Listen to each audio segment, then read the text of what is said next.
So next chapter, 7th chapter, looping structure. So looping structure in PHP is a iterative control structure. Okay, this is same block of code specified number of times. Same block of statement is executed repeatedly number of times. Okay, so that is called bounded loop.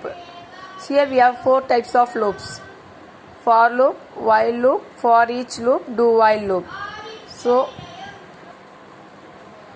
for loop, the for loop is used when you know how many times you want to execute this statement in the block of statement. So this is here, this is your initial value, this is test condition, this is incrementing counter value. Okay, this one is what statement you have to execute, that will be given inside of this block. Okay, so here see init counter, this is initial loop value, counter value. Test condition, evaluate the every iteration of the loop. If it evaluates true, the loop is continue. If it is evaluates false, the loop is end. So once the condition true ஆ இந்த statement execute ஆகும். Condition எப்போ falls ஆகுதோ அப்போ இந்த statement வந்து execute ஆகாது, stop ஆகிடும். ஓகேவா? So last one increment counter, it increase the loop counter value. Loop counter 1 by 1 ஒவ்வொரு பிளாக்குக்கும் உனக்கு இன்க்ரீஸ் ஆகிட்டே இருக்கும். So next one initial action, looping statement condition and then execute this statement after the each and every iteration. If the condition is true, it will come here and then it will check, again it will go on. If the condition is false, it will come out from the loop. So see here the example, I equal to 0, I is less than or equal to 1.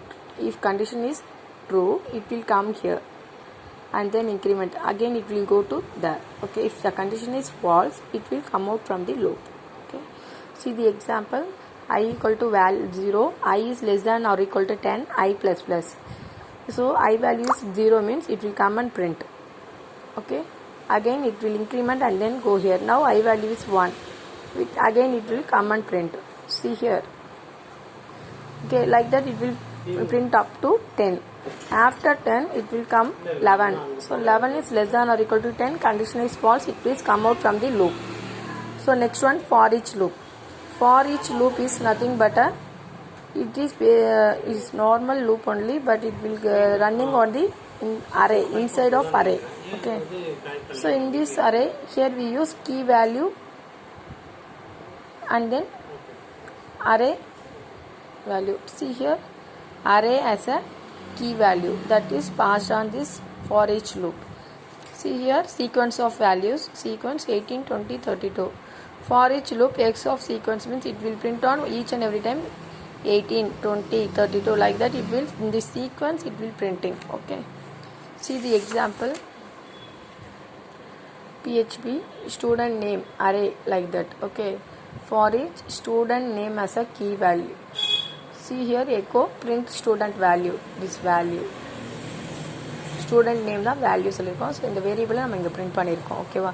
So output எப்படி வரும்னா ஒவ்வொன்றா நமக்கு print ஆகிட்டே வரும். Each and every thing it will given break value. So it will come out from the next line. Okay, next while is also one of the executive loop block of codes based on the conditions. Okay, see here, check the condition. If the condition is true, it will come and execute this statement. If the condition is false, it will come out from the loop.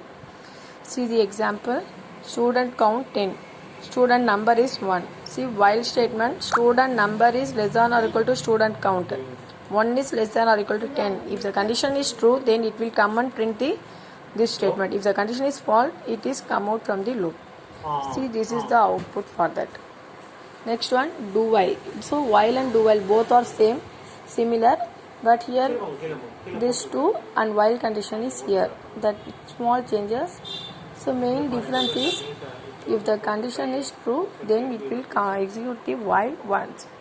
While do while, if without checking the condition, it will execute the once, at least once it will execute without checking the condition. This is the main difference for while and do while. So do while, execute the codes, and then while condition and then semicolon. So here see, student count 10, student number 1, do echo the student number is. Okay, here we print that and then increment the student number. check the condition student number is less than or equal to student count. Condition true. First time it will print this statement. Second time it will check the condition. Again it will go and print this up to the condition is false. Okay, so 7th chapter is completed. If any doubts you can call me.